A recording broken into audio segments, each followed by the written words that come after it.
जब आपको कोई हद से ज़्यादा खिंचाने लगता है, जब आपको कोई हद से ज़्यादा परेशान करने लगता है, चिढ़ाने लगता है, तब आप क्या करते हैं? आप यही करते हैं ना, उसके बारे में जो भी चीज़ें आप जान रहे होते हैं वो सब बोलने लगते हैं कि तुमने तो ऐसा किया है, तुमने तो वैसा किया है। जो आप जानते हैं कि हाँ ये बातें सामने आएंगी लोगों के, ये जो छुपाने वाली बातें हैं ये सामने आएंगी तो इसकी भी इंसल्ट होगी, ये भी खींचेगा, ये भी चिढ़ेगा। तो यही हो रहा है आजकल कुछ बॉलीवुड के साथ। बॉलीवुड जितना ज़्यादा हाथ पैर मार रहा है, जितना ज़्यादा लोगों बॉलीवुड के काले सच को छुपाने की कोशिश कर रहा है, उतना ज़्यादा ही वो लोग दलदल में और फंसते जा रहे हैं, और उतना ही ज़्यादा उनके इर्द गिर्द के लोग जो हैं, जो सच्चाई जानते हैं, वो सच्चाई को एक के बाद एक करके सामने लाते जा रहे हैं। तो आज हम इसी बारे में बात करेंगे कि क्या है जया बच्चन का पूरा किस्सा, क्या कंगना रनौत अब नए नए खुलासे कर रही हैं, रणवीर शौरी ने अभी हाल ही में क्या खुलासा किया है जो कि बहुत ही चौंका देने वाले ये सब खुलासे हो रहे हैं। उसी बारे में आज मैं आप लोगों से चर्चा करूंगा, एक बिल्कुल साधारण शब्दों में आप लोगों को बता दूंगा। और वीडियो को स्टार्ट करते हैं। नमस्कार दोस्तों, मेरा नाम है वेदांत और आप देख रहे हैं वेदांत के विचार। दोस्तों, शुरुआत होती है रवि किशन से।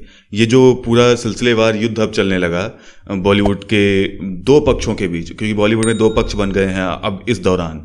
तो जो ये युद्ध चल रहा है, जो शुरू हुआ, वो रवि किशन से शुरू हुआ। शुरू ऐसे हुआ कि संसद में उन्होंने ये नशा वशा के खिलाफ आवाज़ उठाई। उन्होंने ये कहा कि ये पड़ोसी देश, पड़ोसी मुल्कों का एक वो है, साजिश है, और उसी के तहत वो हमारे युवाओं को बिगाड़ना चाह रहे हैं, हमारे युवाओं को नशे की लत लगाना चाह रहे हैं, और ये उन लोगों की साजिश है जिसे हमें रोकना चाहिए। ये वहाँ से शुरू हुआ, जो कि बॉलीवुड में भी है। उन्होंने ये सब कहा कि ड्रग्स का मामला बॉलीवुड में भी है, वहाँ पर भी ये सब चल रहा है, पड़ोसी मुल्कों से ये ड्रग्स आते हैं, ये होता है, वो होता है, ऐसे उन्होंने बातें कही।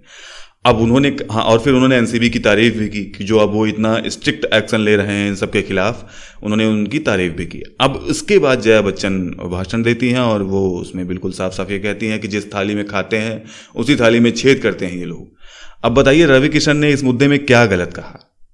रवि किशन ने इस मुद्दे में क्या गलत कहा? अगर कुछ कहीं हो रहा है तो वो तो ये नहीं कह रहे हैं कि बॉलीवुड को पॉइंट आउट कर रहे हैं, वो तो साफ साफ पूरा ओवरऑल मुद्दा लेके चल रहे हैं कि भाई हाँ, पूरे देश को लेके चल रहे हैं। वो साफ कह रहे हैं कि हाँ ये गलत है और पड़ोसी मुल्कों की साजिश है। मतलब अपने को ना ब्लेम करके वो बल्कि दूसरे को कह रहे हैं, अपने एक परिवार के, जैसे होता नहीं कि अपना गार्जियन अपने परिवार के बच्चों को जल्दी ब्लेम नहीं करता है, तो वो ब्लेम नहीं कर रहे हैं। फिर भी देखिए कैसे जलन हो रही है, कैसे चिढ़ हो रही है। तो वही चिढ़ वाली बात है कि चिढ़ इनको हुई जया बच्चन को, और उन्होंने कहा कि थाली में छेद कर रहे हैं, जिस थाली में खाते हैं उसी थाली में छेद कर रहे हैं। अब इसके बाद जब उनका ये बयान आया, फिर उसके बाद तब उस पर कंगना रनौत बोल पड़ी। कंगना रनौत ने क्या कहा वो मैं आपको सुनाता हूं। उनके वर्ड क्या थे, वो बहुत ही इंपॉर्टेंट हैं। जो उन्होंने बोला बहुत ही शानदार है। वो एक मतलब शानदार इसलिए कहा जा सकता है क्योंकि वो जो उन्होंने बोला वो उनके लिए शानदार कहा जा सकता है। कोई बोलता ना ऐसे, जो सच्चाई उन्होंने खोली है, कोई बोलता ना ऐसे। अब उनकी हिम्मत है, अलग बात है। उन्होंने बोला है, कौन सी थाली दी है जया जी और उनकी इंडस्ट्री ने? एक थाली मिली थी जिसमें 2 मिनट के रोल, आइटम नंबर्स और एक रोमांटिक सीन मिलता था, वो भी हीरो के साथ सोने के बाद। वो भी हीरो के साथ सोने के बाद। छोटे छोटे रोल मिलते थे, आइटम नंबर्स मिलते थे, वो भी हीरो के साथ सोने के बाद। मैंने इस इंडस्ट्री को फेमिनिज्म सिखाया। थाली देशभक्ति नारी प्रधान फिल्मों से सजाई। यह मेरी अपनी थाली है जया जी, आपकी नहीं। कंगना रनौत ने जया बच्चन से यह भी पूछा था कि जैसा उनके साथ हुआ वैसा उनकी बेटी श्वेता के साथ होता, या जैसा सुशांत के साथ हुआ वैसा उनके बेटे अभिषेक के साथ होता, तो भी क्या वह ऐसे ही कहती? तो ये था कंगना का जवाब जया बच्चन को। अब उसके बाद देखिए उन्होंने, रवि किशन ने क्या कहा था। रवि किशन ने ANI से बात करते हुए उन्होंने कहा था, मुझे लगा था कि जो भी मैंने कहा जया जी उसका समर्थन करेंगी, क्योंकि भाई जिम्मेदार हैं वो, एक खुद ही हिस्सा है सरकार का, तो वो समर्थन करना चाहिए था वैसे उन्हें। लेकिन कोई भी होगा ये सोचेगा, लेकिन फिर भी क्योंकि जो गलत है उसको गलत बोलना कोई बड़ी बात नहीं है, अच्छी बात है। लेकिन फिर भी तो आगे कहते हैं रवि किशन कि सभी लोग इंडस्ट्री में ड्रग्स नहीं लेते, लेकिन जो लेते हैं वे दुनिया की सबसे बड़ी फिल्म इंडस्ट्री को खत्म कर देना चाहते हैं। तो ये था जया बच्चन, रवि किशन और कंगना रनौत का इंटरफेरेंस इस पूरी कहानी में। अब इसमें आते हैं रणवीर शौरी। रणवीर शौरी को आपने अक्सर किसी मूवीज में और वेब सीरीज वगैरह में देखा होगा, फोटोज आप देख लीजिए। तो उन्होंने क्या कहा सुनिए। उन्होंने बिल्कुल जबरदस्त बात कही कि जैसे ये लोग तिलमिला रहे हैं बिल्कुल। और होता नहीं किसी के हाथ से, अगर आप उसकी, जब किसी चीज़ पे वो दबदबा अपना बना के रखा हो, किसी चीज़ पे अपना हुकूमत चला रहा हो, जब आप उससे उसमें कुछ लेकिन निकालेंगे तो बहुत चिढ़ता है। तो तो आप इसे समझ सकते हैं कि कितना चिढ़ हो रही है और इसके पीछे क्या वजह है। अपने आप सच्चाई सामने निकल के आ रही है। आपकी चिढ़न जया जी सामने खुद बता दे रही है कि क्या पूरा अंदर का मामला था। लेकिन अब सुनिए रणवीर शौरी ने क्या कहा। उन्होंने कहा कि थालियां सजाते हैं यह अपने बच्चों के लिए, जया जी के लिए बोल रहे थे। खैर उन्होंने नाम नहीं लिखा, लेकिन वो बोल इन्हीं के लिए रहे थे। हम जैसों को फेंके जाते हैं सिर्फ टुकड़े, अपना टिफिन खुद पैक करके काम पे जाते हैं हम। किसी ने कुछ दिया नहीं है, जो है वो है, जो यह लोग हमसे ले नहीं सके। इनका बस चलता तो वो भी अपने बच्चों को ही दे देते। जो हमारे पास है, जिसको ये ले नहीं पाए, इनका बस चलता तो वो भी अपने बच्चों को दे देते। समझ रहे हैं क्या हो रहा है? ये लोग अंदर के लोग हैं जो बोल रहे हैं। ये जो सच्चाई ये लोग निकाल रहे हैं, ये अंदर के लोग हैं। ये कभी झूठ नहीं बोल सकते हैं, क्योंकि ये लोग उसको झेल के आए हैं। ये लोग अंदर की असलियत को जानते हैं।